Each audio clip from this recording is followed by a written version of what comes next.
I want to explain the difference between the Old Covenant or Old Testament and the New Covenant and the New Testament.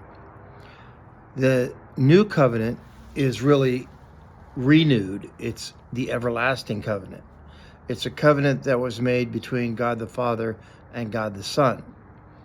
The New Covenant is a promise. It's a promise that in case there's sin, which there was, that Jesus Christ would step in and die on the cross and live a perfect life of obedience on behalf of humanity, in place of humanity.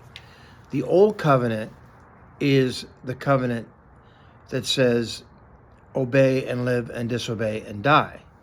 That's the Jewish law. That's the Ten Commandments. That's the book of Deuteronomy. Basically, God entered into a covenant with Israel that said, these are the requirements. Either do them. If you do them, you get the blessings. And if you don't, you get the curses.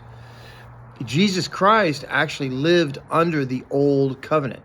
He lived under the terms of obey and live and disobey and die.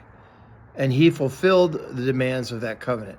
And therefore, he is entitled to the blessings that come from that covenant. Adam also lived under the terms of obey and live and disobey and die. God said, if you eat the fruit of this tree, you shall die. That was the Old Covenant. Obey and live and disobey and die. But he failed. And Christ succeeded where he failed.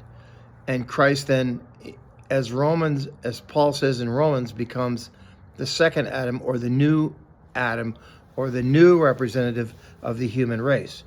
So God, the Father, and God, the Son, Jesus Christ, went into a covenant or an agreement between them to provide salvation to humanity in case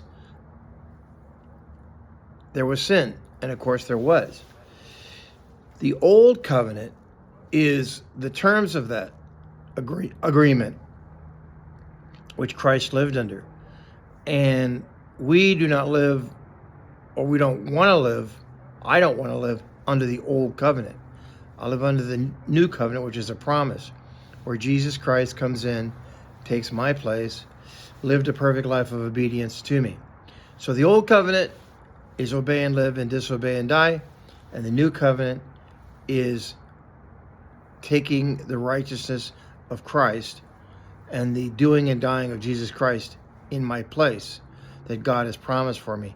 It's a covenant where he provides our salvation, rather than making us live up to certain criteria or conditions that we must do in order to be saved.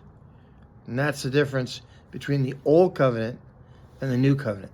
The New Covenant is also referred to as the everlasting covenant because it's been in place as a provision since eternity between the Father and the Son.